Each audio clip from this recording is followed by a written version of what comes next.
ABP আনন্দের সাংবাদিককে নিগ্রহের ঘটনায় সাসপেন্ড হওয়া মেটিয়াবুরুজ থানার পুলিশ কনস্টেবল তারক দাসের বিরুদ্ধে এবার নয়া অভিযোগ।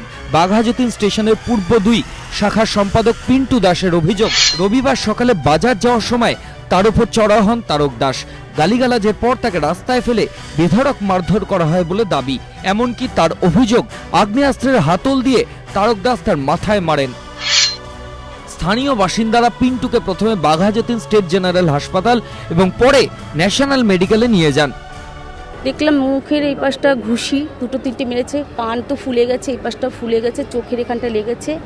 প্রথমে তো বলেনি, তারপরে আসে বুকের মধ্যে মেরেছে ঘুষি। ও তো হতভম্ব হয়ে গেছে। যাই হোক, প্রথমে বাজার করছিল, তারপরে ওর তো সবসময় আর্মস থাকে। ও বলতে গেলে আমাদের পাড়ার একজন, বলতে গেলে শান্তি আমাদের পাড়ার মধ্যে নেই।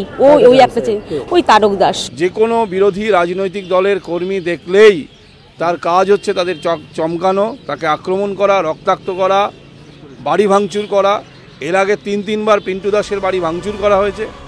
পাটুলি থানায় তারক দাসের বিরুদ্ধে অভিযোগ দায়ের করা হয়েছে। তার বিরুদ্ধে মারধর ছাড়াও অস্ত্র আইনে মামলা রুজু হয়েছে। এই অস্ত্র আইন জামিন অযোগ্য। যদিও যাবতীয় অভিযোগ খারিজ করে তারক দাসের পাল্টা দাবি, ঘটনার সময় আমি এলাকাতে ছিলাম না, আমার বিরুদ্ধে আনা সমস্ত অভিযোগ মিথ্যা।